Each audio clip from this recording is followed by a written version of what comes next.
Hello, people of my page. My name is Catherine, and this is my channel, Speak Truth to Lies. So for those of you that watched my last video, there was a lot of cursing going on, a lot of tears, a lot of anger. I have this thing when it comes to children,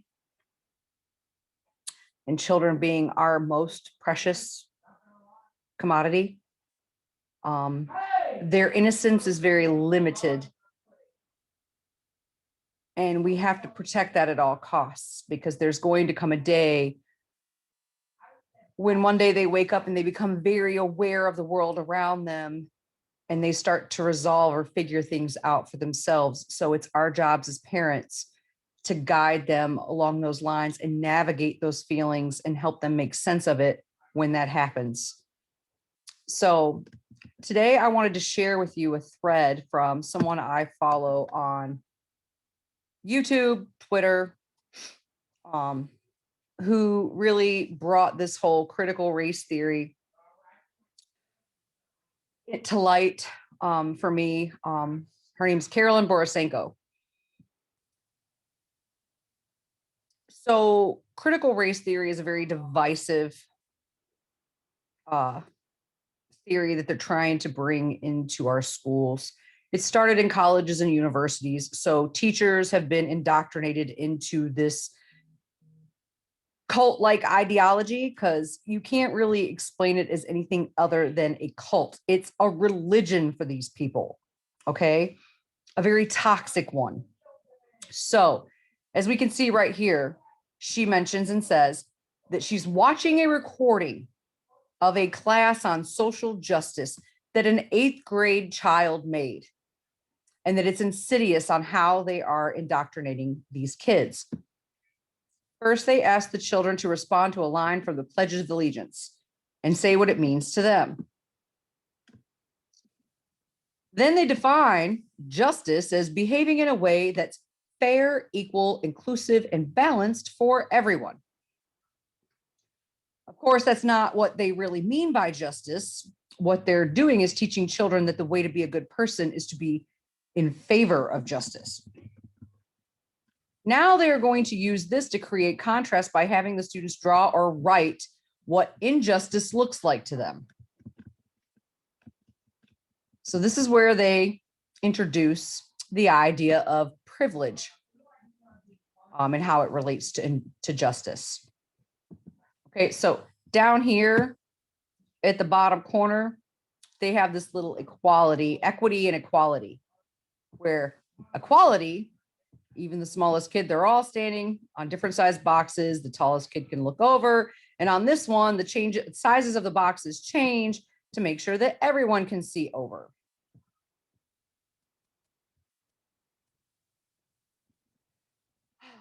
So the teacher tells them, so you have 2 people that are hungry and you can give them both a Big Mac.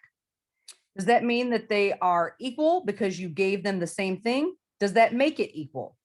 So the students they answer yes, that's equal. Then she says, but what if one person gets full off the Big Mac and the other doesn't?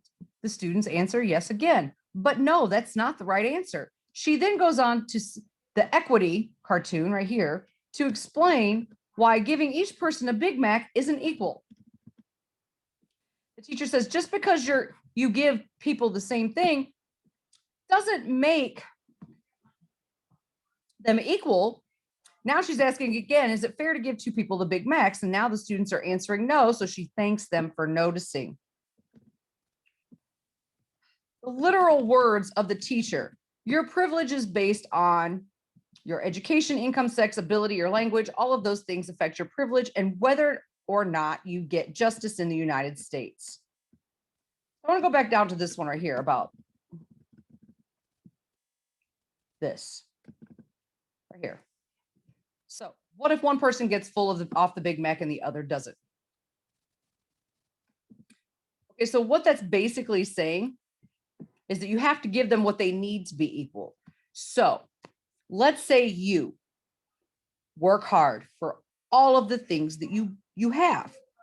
So under this new equity, okay, So equality meaning that everybody has equal opportunity to work as hard as they want, make as much as they want. Okay, everyone does, regardless of your starting point.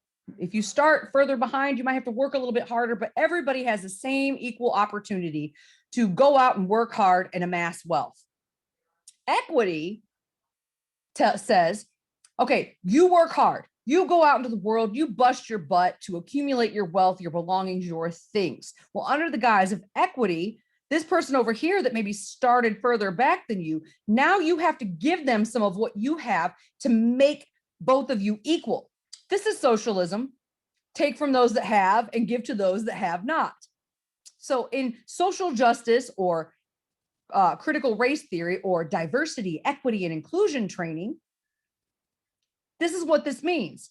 That equity means we have to take from others in order to make those that have less equal.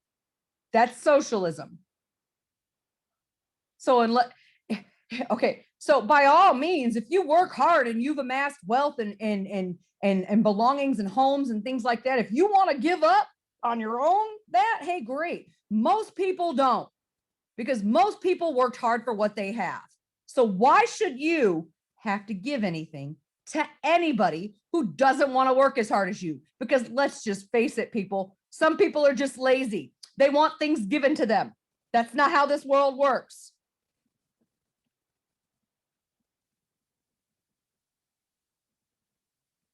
So this privilege thing. So now she's having them watch a YouTube video where a teacher gives everyone in the class a wadded up piece of paper and tells them that in order to be successful in the United States, they have to toss their paper into the trash bin at the front of the room from their desks. The students in the back of the room complain, saying this is unfair because the students in the front have an advantage. They are using this to demonstrate what privilege looks like and telling them to be aware of their educational privilege. Now they are watching another video about systemic racism. All right, so I guess this is to demonstrate the inequality of equal opportunity too, because like I said, everyone has an equal opportunity to become a success, even if some people start further behind due to lack of resources, education, so on and so forth. But what I might ask you is, how is teaching children this stuff in schools helping any disparities that might occur? School of choice, which Democrats are vehemently opposed to, which the Trump administration tried to give to parents, vouchers to send their kids to whatever school they wanted to. But, the Democrats made that seem like it was a really bad thing.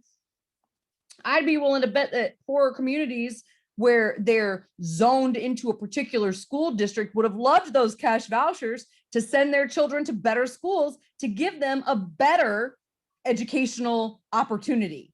But the Democrats didn't want that to happen, so here we are. Now, as far as systemic racism, I'm going to tell you this right now. DIE, diversity, inclusion, and equity, is creating systemic racism, because what it is doing, it is telling white parents, white students, you're inherently racist, which again, remember, this is Mao's Cultural Revolution. This is China. We don't do blood guilt in the United States, but according to DIE, all white people are racist. All white people are oppressors. All white people carry the guilt of their ancestors. And then all indigenous people and people of ethnic minority are all oppressed. I'm not sure about you, but I wouldn't want that taught to my child. That's not the school's responsibility. How is this helping children in school reach academic success? It doesn't, just in case you're wondering. Teacher asked them if they've studied the injustices in the justice system in 7th or 8th grade history. They say, no, not really. The teacher then explains to the students that all of the teachers in this system are teaching reading and writing from a social justice angle. She says this is happening across the country as a part of our curriculum for English. Social justice is then defined as all members of society should be treated equally and fairly. The teacher then specifically explains that equality is not necessarily fair. Equity is fair. Okay, no, it's not. No, it's not. Equality under the law. Okay, so if we're talking about privilege here, and I know where this is going, they're going to be like, well, a black man and a white man commit the same crime, but the white man gets off without any other factors taken into consideration. Okay, any other factors? Maybe one person had a better lawyer, better representation than the other person. Maybe the other person could only get a court-appointed attorney. And this is not to assume that all Black people are poor, because Black people can get off too if they have better circumstances. This is not a skin color issue. This is a social class issue. But this is the examples that they're going to use to show that there is an equality. Equity is not fair. Equity is socialism. Okay, equity implies that you have to take from one person in order to give to another. Next, they watch a video about Brown versus Board of Education, and then they are going to take a quiz about the vocabulary associated with Brown versus Board of Education. They end by summarizing what they learned. Then she says, just so you know, everything you do in class is helping you prepare for something else. This social justice unit is preparing you for the unit project. Okay, so they're trying to teach your children to be little political activists in elementary school. Again, this has already been in the colleges and universities for years, so this is why now Democrats are in power. A lot of these people, like I said in my last video, even though there were a lot of curse words, that these people have been very patient and they have been injecting themselves into positions of power for a very long time in our educational institutions, in our political institutions, in all positions of power. Some of them are in politics. AOC, Ayanna Pressley, Cory Booker are three examples off the top of my head that I can think of that have been pushing this agenda. Democrats, everything is about race. I often wonder, like, why do you vote Democrat? Is it because they promise you stuff? Like, I'm just really curious. Is it the policies they support? Because so far they're not supporting any policies. And right now, the policies they are supporting are literally creating the very thing they say they're fighting against. It's creating systemic racism based on gender, sex, and skin color.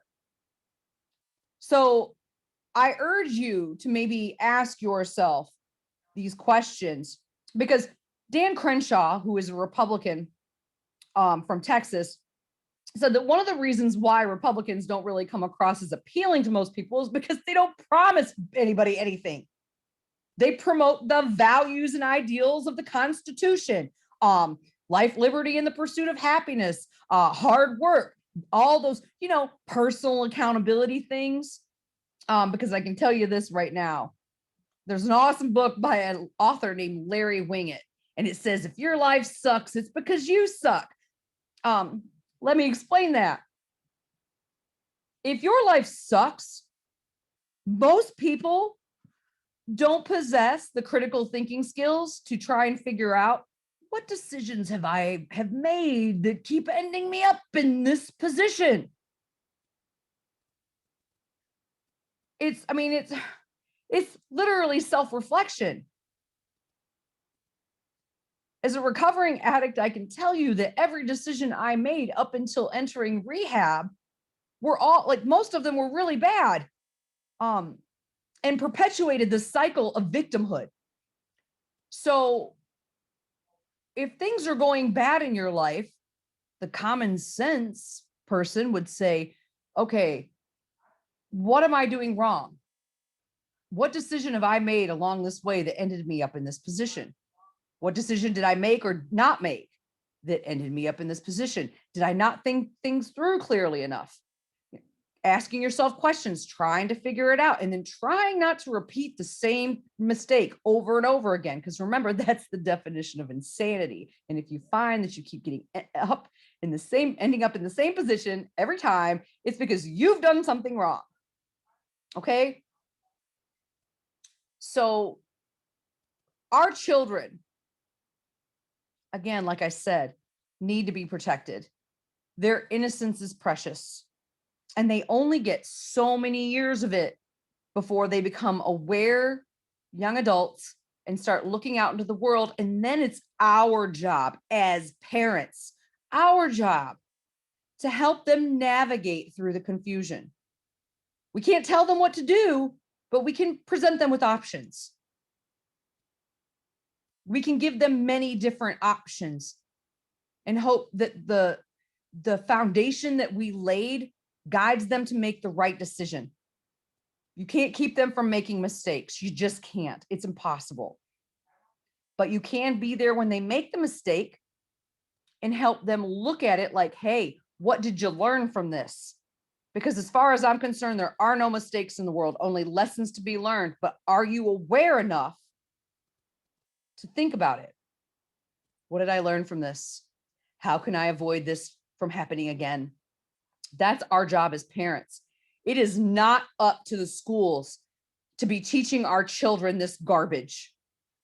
They are looking to create racial tension where there shouldn't be any. Unless you're teaching your kid at home how to be racist, then by all means, be my guest.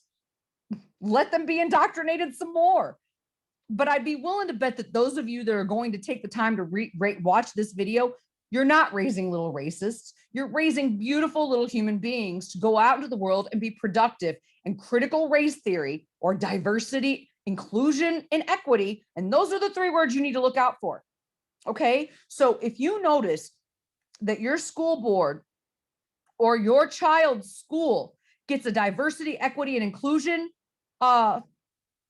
person in the school, you need to find out what that is and what that entails, because I can guarantee you $1,000 right now that means they're going to start indoctrinating your kids in class and teaching them that all the white children are oppressors, all the ethnic children are oppressed, and they're going to create racial tension. And these children are never going to look at one another the same way again.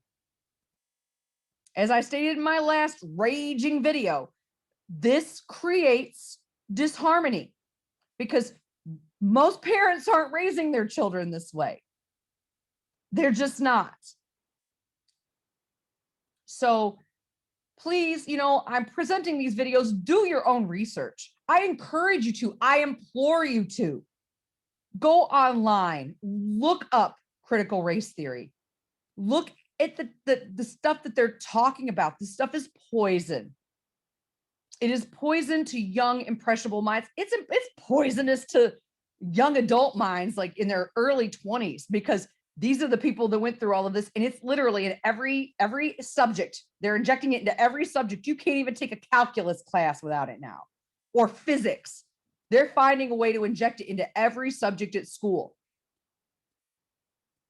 So they're literally being brainwashed. And then they're going out into the world, into these institutions, whether it be education, political, business, whatever, and they're continuing to spread it. And we need to shut it down. The minute we see those three words, diversity, equity, and inclusion, shut it down. Tell them no. Until next time, my friends, remember, hypocrisy is everywhere. Speak truth to lies.